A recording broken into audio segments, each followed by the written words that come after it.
facilitated formalization of the economy. It has resulted in the efficiency gains in logistic and transport sectors. The turnaround time for trucks has witnessed a substantial reduction to the tune of 20% due to abolition of checkposts in the GST.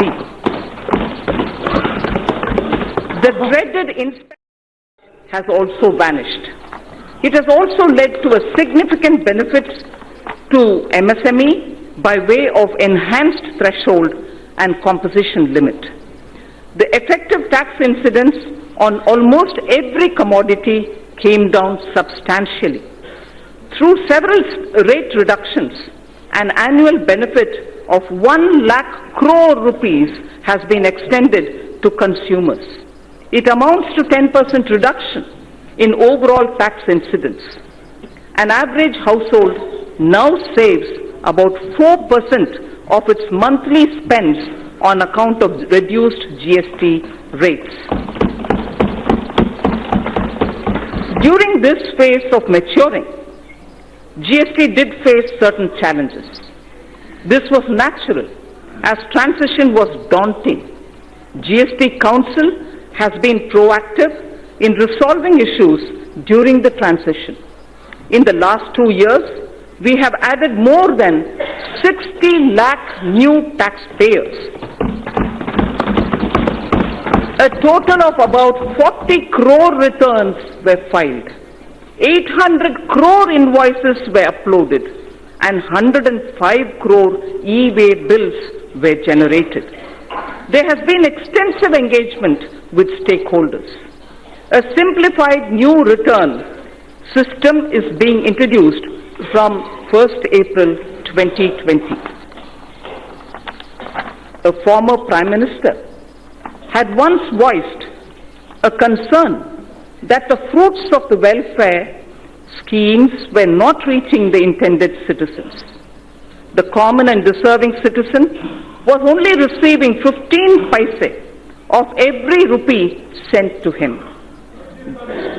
Guided by Sabka Saath, Sabka Vikas, Sabka Vishwas, our government and our Prime Minister added manifold speed and scaled up the implementation of schemes and programs that directly benefited the poor and the disadvantaged. I wish to list out only a few as examples. 1. Welfare schemes with direct benefit transfer embedded in them. 2. Sanitation and water as provision of basic needs and as a measure of preventive health care. 3. Healthcare through Ayushman Bharat. Clean energy through Ujjwala and solar power. 4th. 5th. Financial inclusion, credit support, insurance protection to vulnerable sections and pension scheme. 6th, digital penetration with broadband and UPI, and finally, affordable housing for all through PMAY, the Prime Minister Awas Yojana.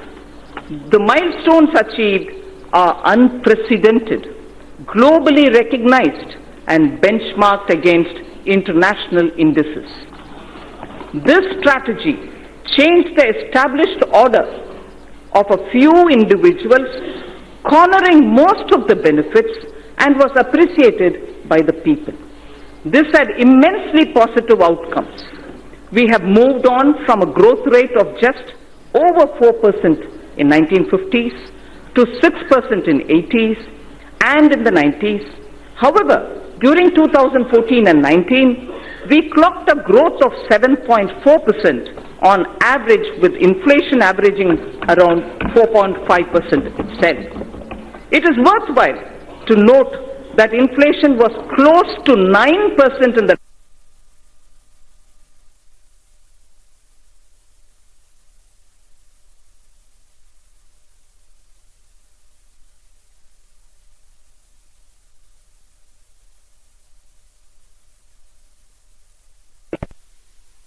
and 16, India was able to raise 271 million people out of poverty which we all should be proud of.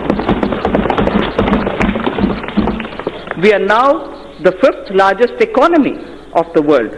India's foreign direct investment got elevated to the level of 284 billion US dollars during 2014 and 19 from 190 billion US dollars that came in during the years 2009 to 14. The central government debt that has been the bane of our economy got reduced in March 2019 to 48.7% of GDP from a level of 52.2% in March 2014. Just between 14 and 19, I recall this figure, the central government's debt in March 2019 has come down to 48.7% of the GDP from a level of 52.2% in March 2014. With this backdrop, our government shall work towards taking the country forward so that we can leapfrog to the next level of health, prosperity, and well-being. We shall strive to bring ease of living to every citizen. I am mindful of presenting this budget in the backdrop of two cross-cutting developments. One, proliferation of technologies, especially analytics, machine learning, robotics, bioinformatics, and artificial intelligence. And also, number two, the number of people in the productive age group, that is 15 to 65 years of age in India, being at its highest. So these are the two cross-cutting streams, keeping in the backdrop while we are talking about the budget today. This combination is special to contemporary India. Across the world, if there is a shrinking of globalization, equally there is a debate on the efficacy of monetary policy too. The efforts we have made in the last 5 years and the energy, the enthusiasm and the innovation of our youth are the ignition required to push forward. This Indian spirit of entrepreneurship, which weathered several storms over the centuries, inspire and motivate us. We recognize the need to support and further energize this spirit.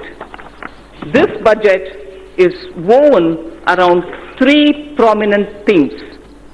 One, aspirational India, in which all sections of the society seek better standards of living with access to health, education, and better jobs. Two, economic development for all, indicated in the Prime Minister's exhortation of Sabka Saath, Sabka Vikas, Sabka Vishwas. This would entail reforms across swathes of the economy. Simultaneously, it would mean yielding more space for the private sector. Together, they would ensure higher productivity and greater efficiency. And three, ours shall be a caring society that is both humane and compassionate. Antyodaya is an article of faith.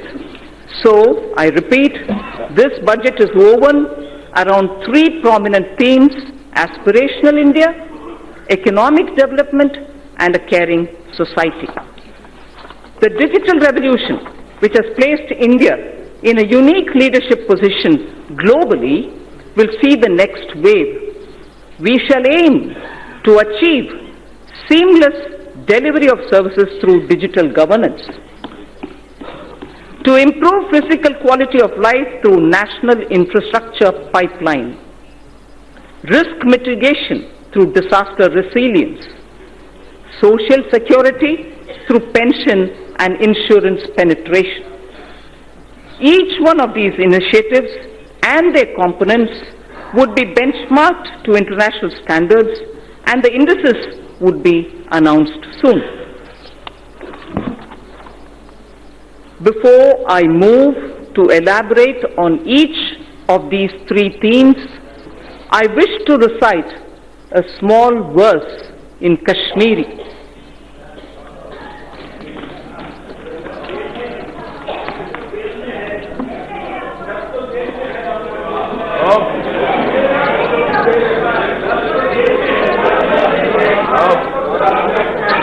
वतन, सोन वतन, गुलजार शालीमार ह्यूं।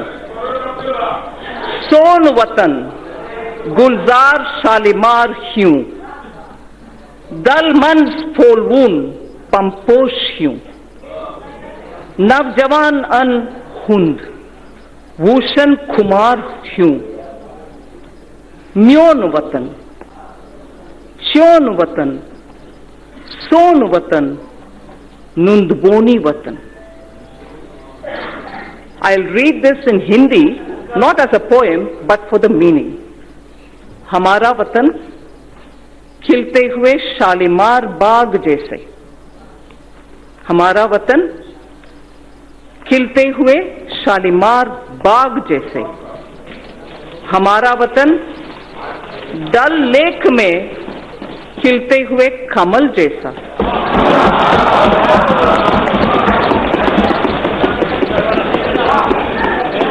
नवजवानों के गर्म खून जैसा. नवजवानों के गर्म खून जैसा. मेरा वतन, तेरा वतन, हमारा वतन, दुनिया का सबसे प्यारा वतन.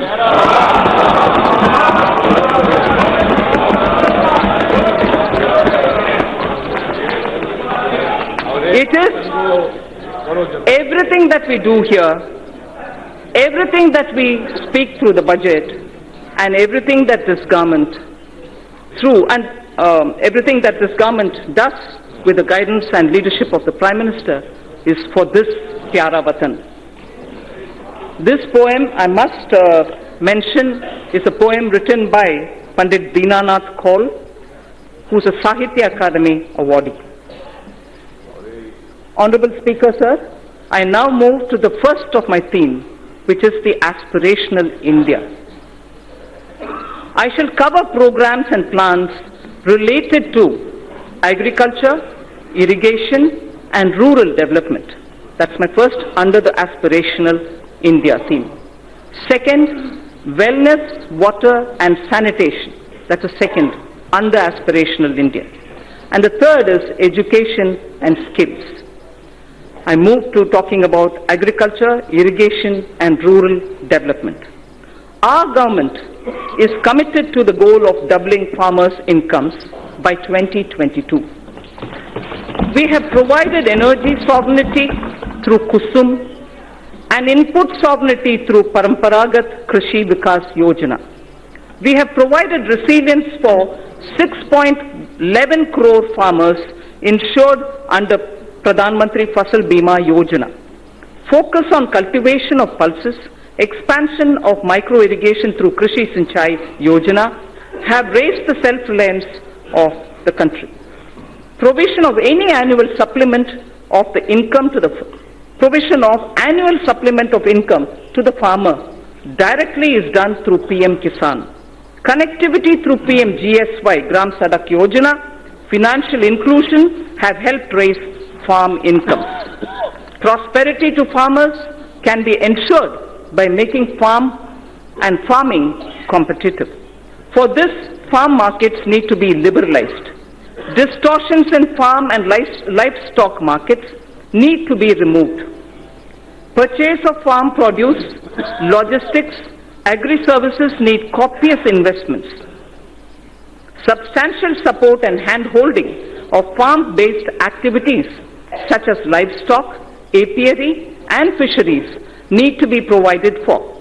Farmers desire integrated solutions covering storage, financing, and processing and marketing.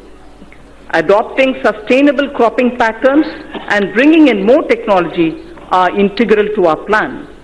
All this and more can be achieved through working with and in cooperation with the states. The following 16 action points indicate our focus. We propose to encourage those state governments who undertake implementation of following model laws already issued by the central government. My first of the action points, 16 action points, but the first one is to encourage those state governments who undertake implementation of following model laws which are already passed and issued by the central government. First, Model Agricultural Land Leasing Act of 2016. Model Agricultural Produce and Livestock Marketing Act of 2017. Model Agricultural Produce and Livestock Contract Farming and Services Promotion and Facilitation Act of 2018. So 3 model agriculture related laws we would like state governments to consider favorably. Second of the 16 action points, water stress related issues are now a serious concern across the country. Our government is proposing comprehensive measures for 100 water stressed districts.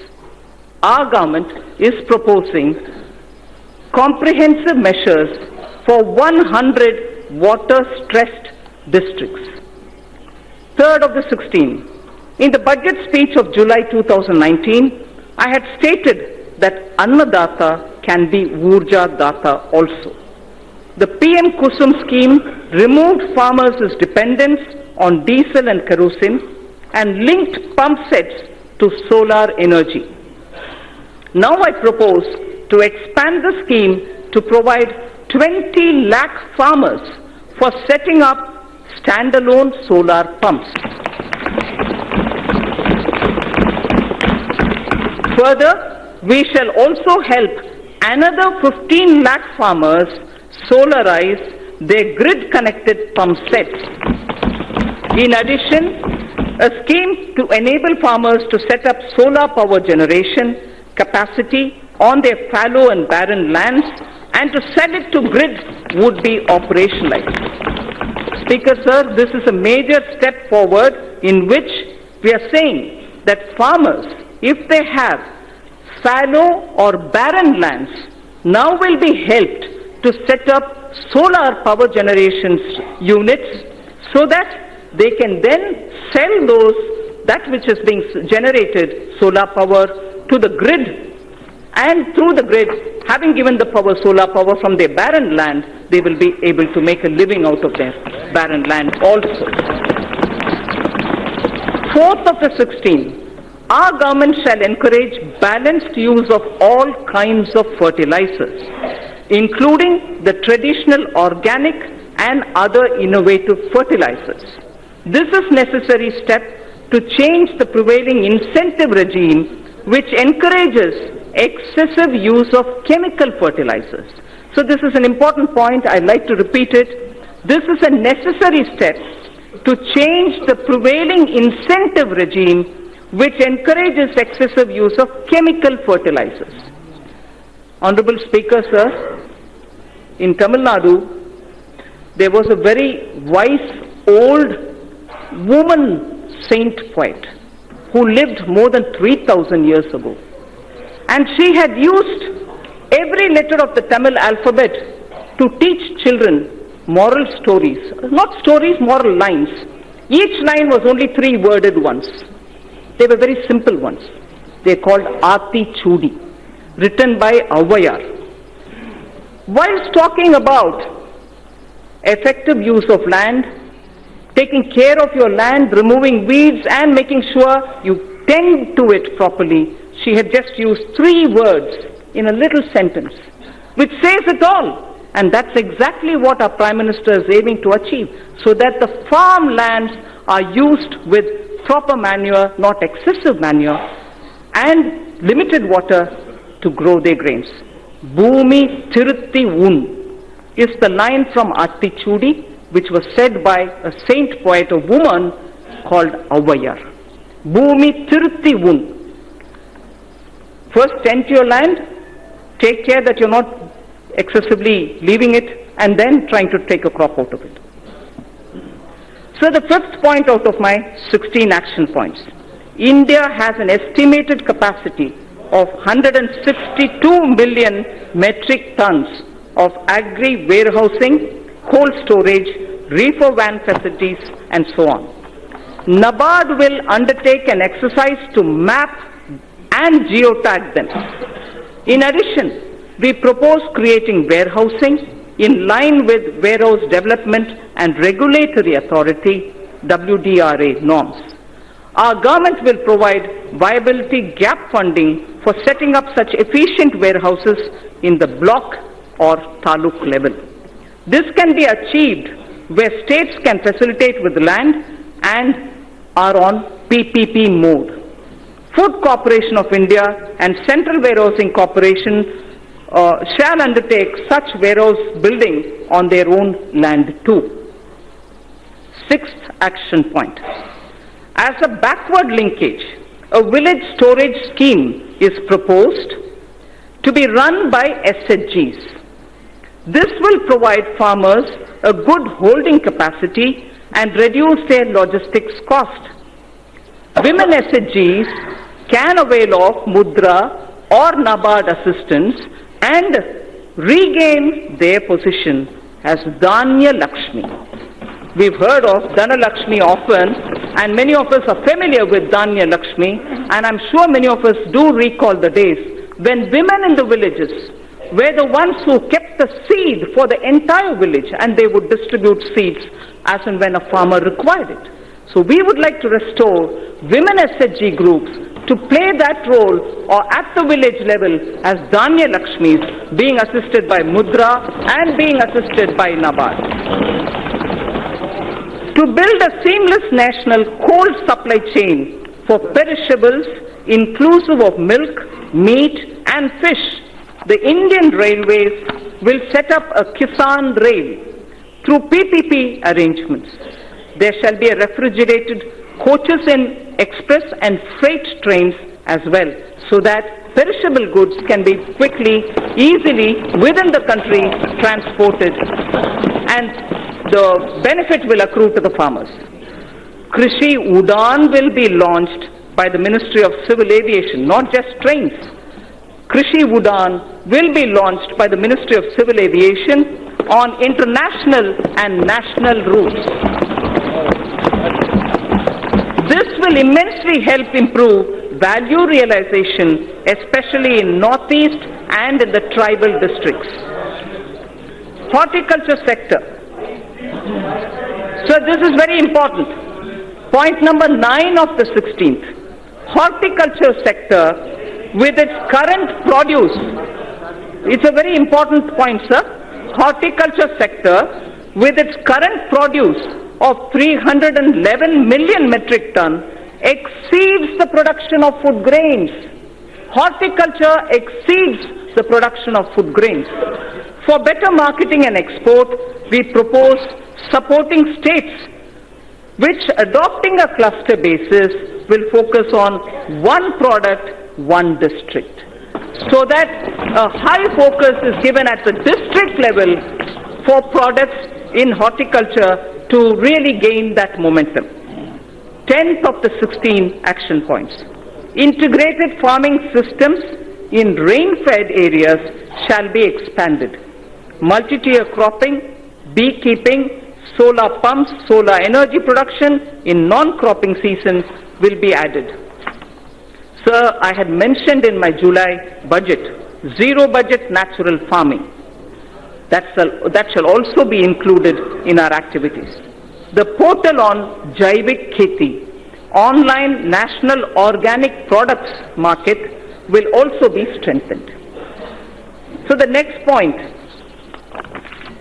the 11th, financing on negotiable warehousing receipts, ENWR, has already crossed more than 6,000 crores. Financing on negotiable warehousing receipts. This will be integrated with National Agriculture Market, the electronics one. The next point is the 12th of the 16th. Non-banking finance companies and cooperatives are active in the agriculture credit space. The NABARD refinance scheme will be further expanded. Agricultural credit target for the year 2021 has been set at 15 lakh crores, 15 lakh crores, agricultural credit availability. All eligible beneficiaries of PM Kisan will be covered under the KCC, Kisan Credit Card Scheme. 13th of the 16th. Our government intends to eliminate foot and mouth disease, brucellosis in cattle, and also what is called the PPR in sheep, which is a French expression. Sorry for those who know French, I'll try to pronounce. Peste des petits ruminants. PPR in sheep and goat by 2025.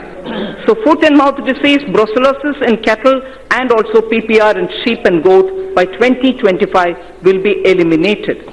Coverage of artificial insemination shall be increased from the present 30% to 70%.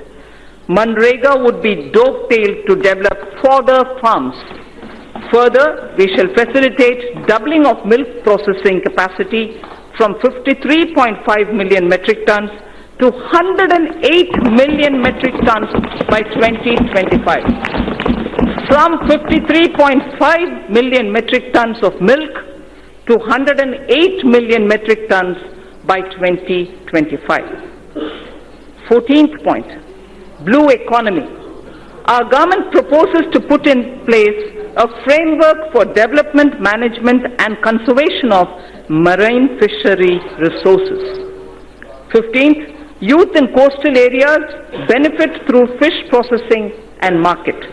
By 2022-23, I propose raising fish production to 200 lakh tons. Propose raising fish production to 200 lakh tons. Growing of algae, seaweed and cage culture will also be promoted. So this coming point is very important. Our government will involve youth in fishery extension work through 3,477 Sagar Mitras and 500 fish farmer producer organizations. We hope the rural youth, particularly those who are in the coastal areas and inland fishing areas, will work as Sagar Mitras and also form 500 fish farmer producer organizations. You know that we already have a farmer producer organization, which is FPO. Now we are expanding it to cover fish farmer producer organizations. 16th and the last action point, sir. Under Deen Dayal Antyodaya Yojana for alleviation of poverty, 58 lakh SHGs have been mobilized. We shall further expand on SHGs in this regard too. Now, for the fund allocation, for the 16 different steps that I have announced, they are being stated under two broad categories. They are being stated under two broad categories. For the sector comprising of agriculture, allied activities, irrigation and rural development, an allocation of 2.83 lakh crores has been made for 2020-21, and it is divided, among other things, for agriculture, irrigation and allied activities, 1.6 lakh crores. For rural development and Panchayati Raj, 1.23 lakh crores. Both put together, it is about 1.73 lakh, 2.8 lakh, 83 lakh crores. 2.83 lakh crores. Wellness and water and sanitation is the second under Aspirational India. I said my three themes: Aspirational India, Economic Development and Caring Society. Under each, I state three which contain specific programs. Aspirational India, already I have mentioned about the rural development and so on. Now I talk of wellness, water and sanitation. We have a holistic vision of healthcare that translates into wellness for citizens. Mission Indradhanush has been expanded to cover 12 such diseases, including 5 new vaccines. Fit India movement is a vital part of fight against non-communicable diseases coming out of lifestyle issues. A very focused safe water Jal Jeevan mission and comprehensive sanitation program Swachh Bharat mission have been launched to support the health vision that would reduce the disease burden on the poor. Presently, under PM Jan Arogya Yojana, there are more than 20,000 empaneled hospitals who help in Ayushman Bharat. We need more such hospitals to be empaneled in Tier 2 and Tier 3 cities for poor people in these areas to benefit from them.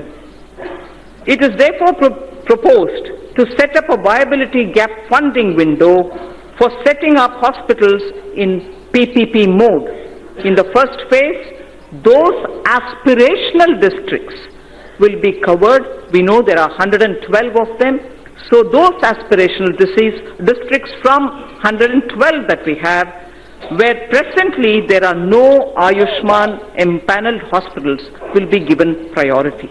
So from 112 of aspirational districts, those which don't have an empaneled hospital for Ayushman treatments will be given the first priority, so that in Tier 2 and Tier 3 we have more such hospitals.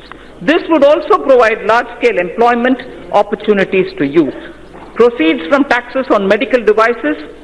This is very interesting. It has a bearing on what I will be saying during taxation, the Part B. Proceeds from taxes on medical devices would be used to support this vital health infrastructure which will get built in the aspirational districts. Using machine learning and artificial intelligence in the Ayushman Bharat scheme, health authorities and the medical fraternity can target diseases with an appropriately designed preventive regime. TB harega, desh jeetega. TB harega, desh jeetega. This campaign has been launched. I propose to strengthen this campaign to realize our commitment to end tuberculosis by 2025. I propose to expand also Jan Aushadhi Kendra scheme to all districts, offering 2,000 medicines and 300 surgicals by 2024. I have provided for the health sector about 69,000 crores. That is inclusive of 6,400 crores for Prime Minister Jan Arogya Yojana. So now the important point on sanitation. Our government is committed to ODF Plus. We know ODF is already there, launched, successfully sort of covered, saturation reached. But our government is committed to ODF Plus in order to sustain ODF behavior, because it has a lot of impact. If behavioral patterns don't remain consistent, it can have a negative bearing. So our government is committed to ODF Plus in order to sustain ODF behavior and to ensure that no one is left behind. Now more needs to be done towards liquid and grey water management. Focus would also be on solid waste collection, source segregation and processing. The total allocation for Swachh Bharat mission is about 12,300 crores for this year, 2020-21. Aiming to provide piped water supply to all households, Prime Minister announced from the Red Fort the Jal Jeevan mission.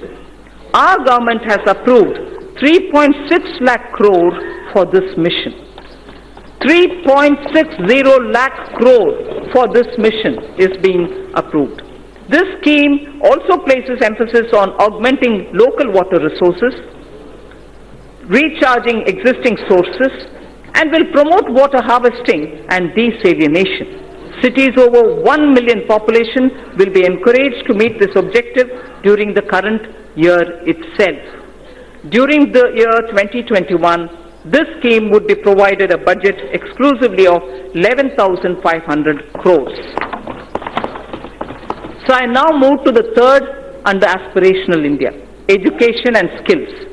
The third and the final item under Aspirational India is education and skills. By 2030, India is set to have the largest working age population in the world. Not only do they need literacy, but they need both jobs and life skills. Dialogues have been held with state education ministries, members of parliament, and other stakeholders about education policy. Over 2 lakh suggestions were also received.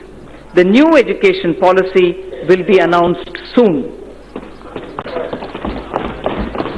It is felt that our education system needs greater inflow of finance to attract talented teachers, innovate and build better labs. Therefore, steps would be taken to enable sourcing external commercial borrowings and FDI so as to deliver higher quality education. Students in general stream, as opposed to those in services or technology stream, sciences and technology stream, need their employment opportunities improved. About 150 higher education institutions will start apprenticeship embedded degree diploma courses by March 2021. The government proposes to start a program whereby urban local bodies across the country would provide internship opportunities to fresh engineers for a period up to 1 year. So local bodies, as you know, do undertake a lot of public work program, and their manpower is also limited. But yet, young engineers who are ready to serve for the purpose of learning how it is to work with the government are also going around seeking opportunities. So here we have created an opportunity by saying urban local bodies should now give opportunity for fresh engineers so that they can help them plan better and in turn also learn as an intern under the local bodies. So this is for a period of 1 year that we've opened up. In order to provide quality education to students of deprived section of the society as well as those who do not have access to higher education, it is proposed to start a degree-level, full-fledged online education program. This shall be offered only by institutions who are ranked within top 100 in the National Institutional Ranking Framework. Initially, only a few such institutions would be asked to offer such programs. Sir, India should also be a preferred destination for higher education. Hence, under its Study in India program, an IND SAT exam is proposed to be held in Asian and African countries. It shall be used for benchmarking foreign candidates who receive scholarships for studying in Indian higher education centers. A National Police University and a National Forensic Science University are being proposed in the domain of policing science, forensic science and cyber forensics. There is a shortage of medical doctors. There is a shortage of qualified medical doctors, both general practitioners as well as specialists. In order to meet this requirement, it is proposed to attach a medical college to an existing district hospital in PPP mode. Those states that fully allow facilities of the hospital to the medical college and wish to provide land at a concession would be able to receive viability gap funding from the center. Details of the scheme would be worked out soon, so we aim to have at the district level with hospitals which are being extended for medical college training and also for producing more doctors, viability gap funding will also be extended. So the National Board of Examination imparts PG medical qualification, diploma and fellow of National Board, DNB and FNB. The government will therefore encourage large hospitals with sufficient capacity to offer resident doctors the DNB and FNB courses under the National Board of Examinations. There exists a huge demand for teachers, nurses, paramedical staff and caregivers all abroad. There exists a huge demand abroad for teachers, nurses, paramedical staff and caregivers. However, their skill sets many a time do not match the employer's standards and therefore need to be improved. I propose that a special bridge course be designed by the Ministries of Health, Skill Development together with professional bodies to bring in equivalence. Language requirements of various countries need also to be included. All these should be achieved through a special training package. Our government proposes to provide about 99,300 crores for education sector in 2021 and about 3,000 crores for skill development. So I move to the second theme, economic development. Aspirational India, economic development and caring society. I'm now talking on economic development. And in economic development, industry, commerce and investment are the ones which come first in our. So the most important thing as an introduction I'd like to say here, the guilds of Saraswati Sindhu civilization and the Harappan seals are remarkable. Saraswati Sindhu civilization is about 4,000 before the Common Era. The seals in particular belong to 3,300 BCE, before the Common Era. Words from the Indus script, which are all hieroglyphs, have been deciphered. Words from those hieroglyphs have been deciphered. Interesting words which we need to know when we're talking about commerce and industry. Commerce and trade-related words show how India for a millennia has been a continuing civilization with rich skills in metallurgy, rich skills in trading and so on. Sreni is a word found in the Harappan seals, which means guild.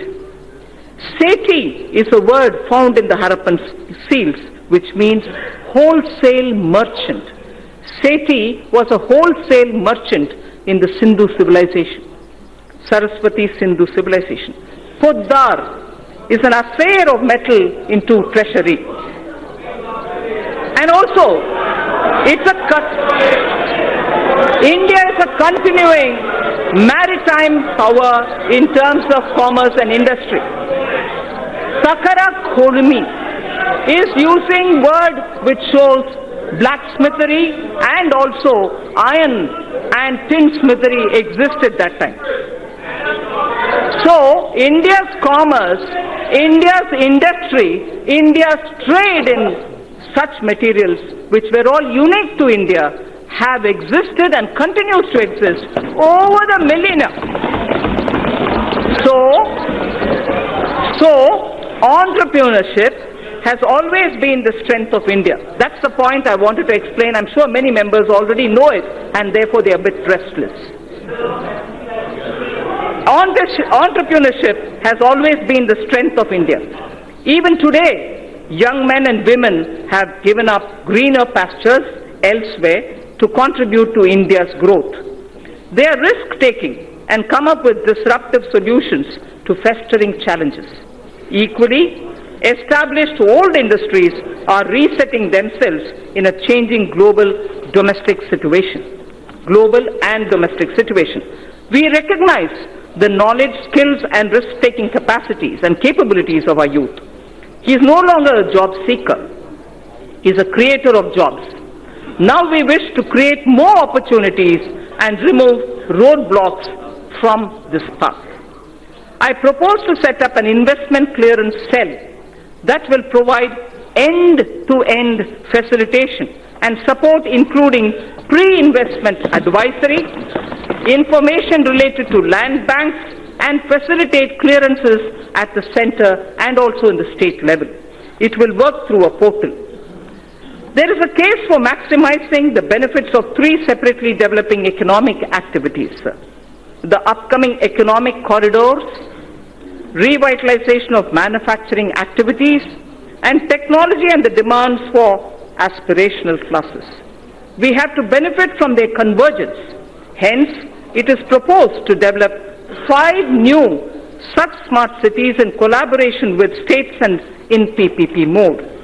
Such sites would be chosen that offer the best choices in terms of the aforementioned principles. India needs to manufacture networked products that will make it a part of global value chains. This in turn gets more investment and generates more employment for our youth. Electronics manufacturing industry is very competitive, and India has shown its cost advantages. The potential of this industry in job creation is immense. India needs to boost domestic manufacturing and attract large investments in the electronics value chain. Here I propose a scheme focused on encouraging manufacture of mobile phones, electronic equipment, and semiconductor packaging.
Quality standard order.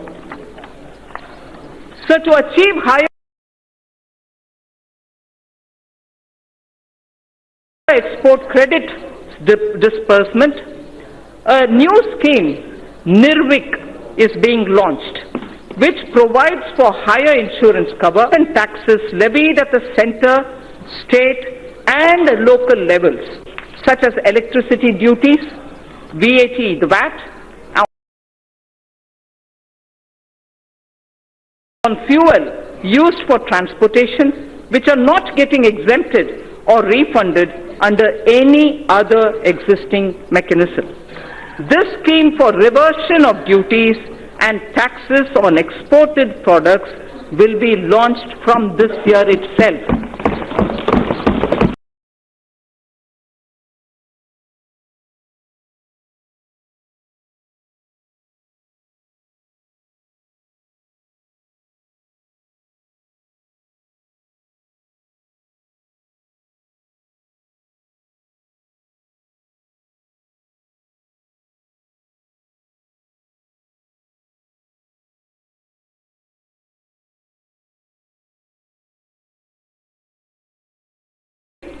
GEM is moving ahead for creating a unified procurement system in the country for providing a single platform for procurement of goods, services and works.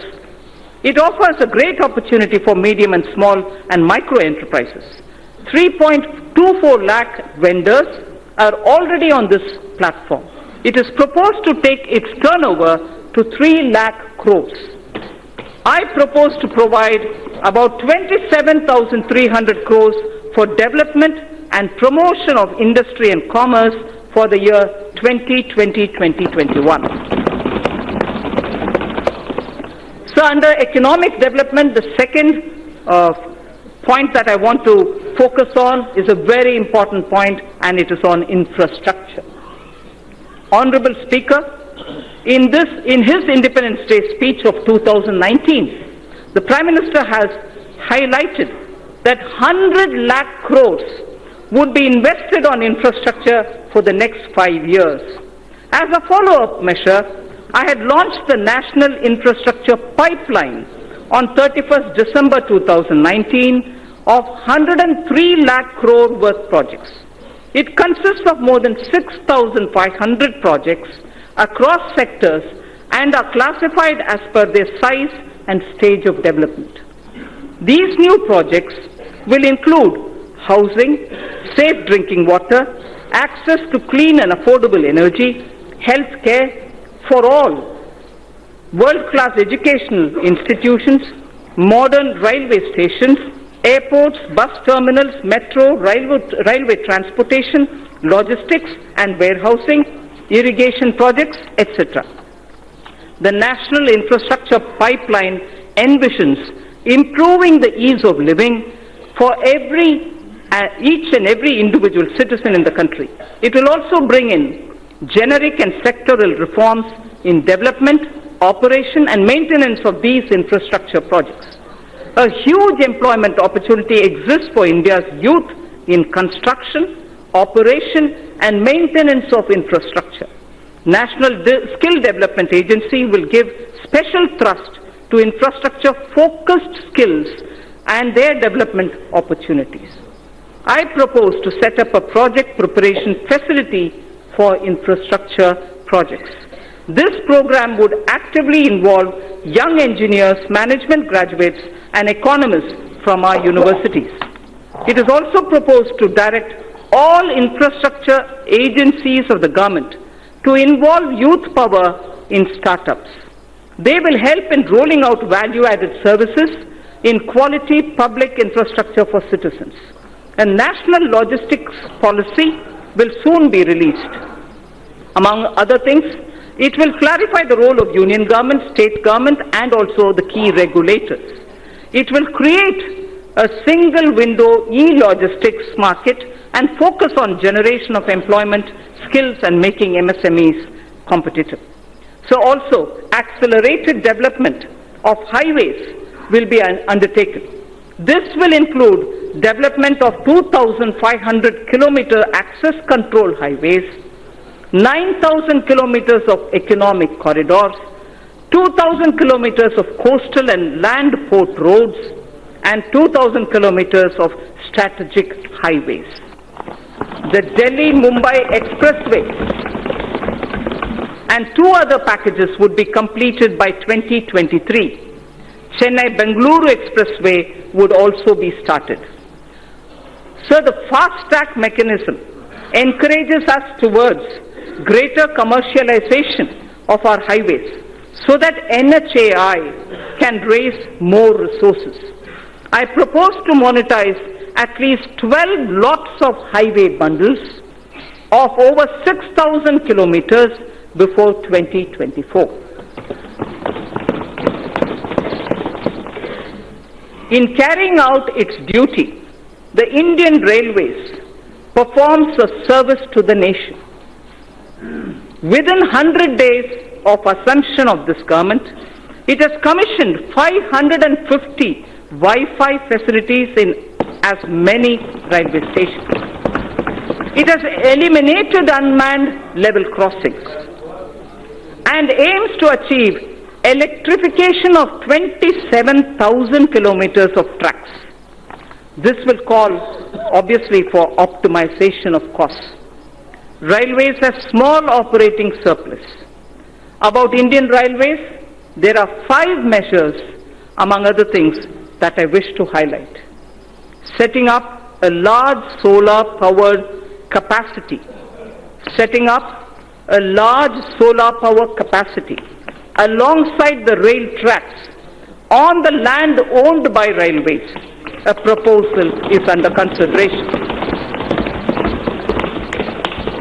4 station redevelopment projects and operation of 150 passenger trains would be done through PPP mode. The process of inviting private participation is underway. More Tejas type trains will connect iconic tourist destinations. High-speed train between Mumbai and Ahmedabad would be actively pursued. 148-kilometer Bengaluru suburban transport project at a cost of 18,600 crores would have fares on metro model. Central government would provide 20% of the equity, and it will also facilitate external assistance up to 60% of the project cost. Sir, our seaports need to be more efficient. Technology has to be used to improve performance. A governance framework keeping with global benchmarks needs to be put in place. This government would consider corporatizing at least one major port and subsequently its listing on the stock exchanges. Inland waterways received a boost. Inland waterways received a boost in the last 5 years. The Jal Vikas Marg on National Waterway 1 will be completed. Further, the 890-kilometer Dhubri-Sadiyar connectivity in Assam will be done by 2022. Honorable Speaker, sir, developing waterways has its impact on the ecosystem on both the banks of the river. Our Prime Minister has conceptualized Arth Ganga. Plans are afoot to energize economic activity along the river banks. Air traffic has been growing rapidly in the country as compared to global average. 100 more airports would be developed by 2024 to support the UDAN scheme. It is expected that the air fleet number shall go up from the present 600 to 1,200 during this time itself. I propose to provide 1.7 lakh crores for transport infrastructure in 2021. So taking electricity to every household has been a major achievement of this government. However, the distribution sector, particularly the DISCOMs, are under financial stress. The ministry intends to promote smart metering. I urge all the states and union territories to replace conventional energy meters by prepaid smart meters in the next 3 years. Also, this would give consumers the freedom to choose the supplier and the rate as per their requirements. So this is a very important step in reaching electricity to all people. This would give consumers the prepaid meters, the smart meters, would give consumers the freedom to choose the supplier and the rate as per their requirements. Further measure to reform DISCOMs would be taken. I propose to provide 22,000 crores to power and renewable energy sector for the year 2020-21. So now I come to oil and natural gas. In the upstream sector, oil and gas, the open acreage licensing policy, OALP, is a success, having awarded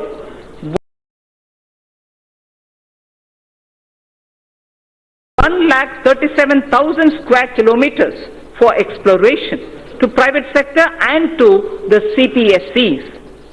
City gas distribution rights are also awarded. Further, it is proposed to expand the national gas grid from the present 16,200 kilometers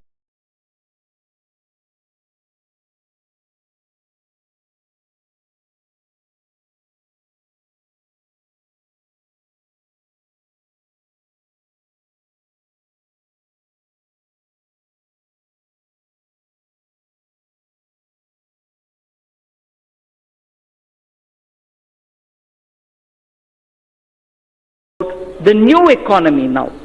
The new economy is based on innovations that disrupt established business models.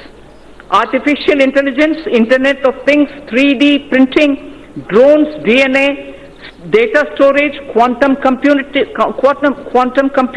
etc., are all rewriting the world economic order. India has already embraced a new paradigm such as the sharing economy with aggregator platforms displacing conventional businesses. Government has harnessed new technologies to enable direct benefit transfers and financial inclusion on a scale like never before. It's now a cliche, data is the new oil. And it is true that analytics, fintech, and Internet of Things are changing the way we deal with our lives.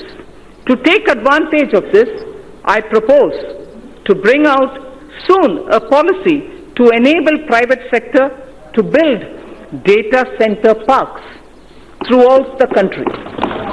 Building data center parks throughout the country. It will enable our firms to skillfully incorporate data in every step of their value chains.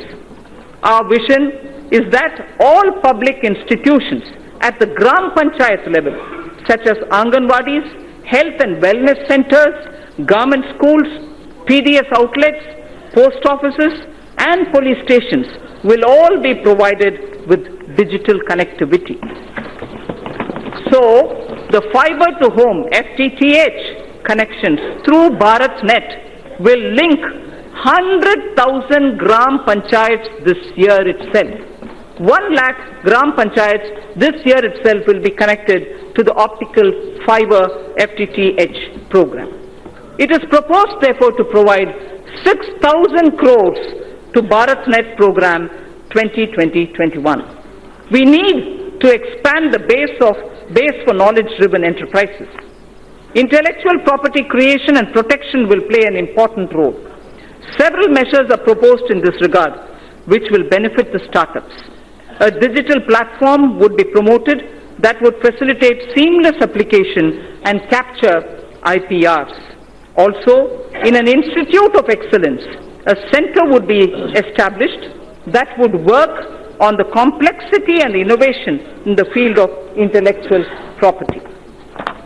Honorable Speaker, sir, knowledge translation clusters would be set up across the different technology sectors, including new and emerging sectors, for designing, fabrication, and validation of proof of concept, and further scaling up technology clusters, harboring such test beds and small-scale manufacturing facilities would be established.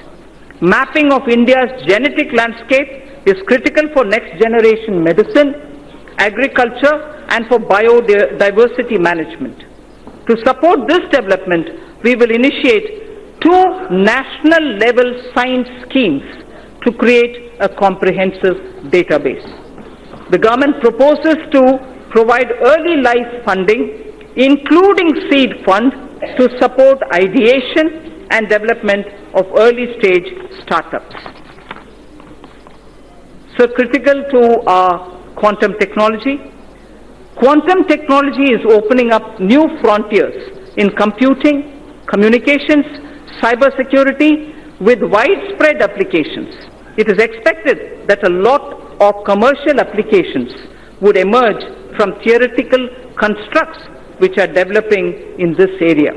It is proposed to provide an outlay of 8,000 crores over a period of 5 years for the national mission on quantum technologies and applications. India would probably be the 3rd biggest and pioneering nation if we are able to break into this technology of quantum technology related to computing and other applications. Sir, I come to the 3rd theme, the last theme in my part A, after which, of course, I will speak of a few others. Caring society. In our 3rd theme, we focus on women and child, social welfare, culture and tourism, and also on environment and climate change. Women and child and social welfare, sir. I am pleased to inform the House that Beti Bachao, Beti Padhao has yielded tremendous results. Gross enrollment. Sir, Sir, if you hear the data, I think it's important not to politicize issues related to women. Beti Bachao, Beti Padhao has yielded tremendous results. Gross enrollment ratio of girls across all levels of education is now higher than boys. At elementary level, it is 94.32% as against 89.28 for boys. At secondary level, it is 81.32% as compared to 78% for boys. At higher secondary level, girls have achieved a level of 59.70 compared to correlated close. Nutrition is a critical component of health. To improve nutritional status of children 0 to 6 years, adolescent girls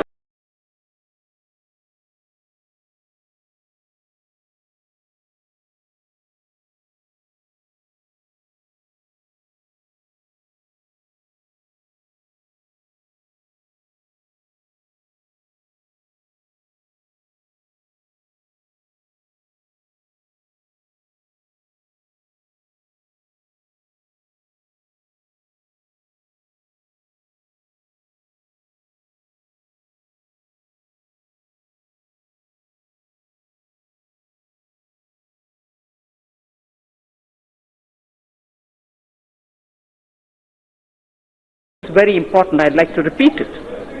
To improve the national nutrition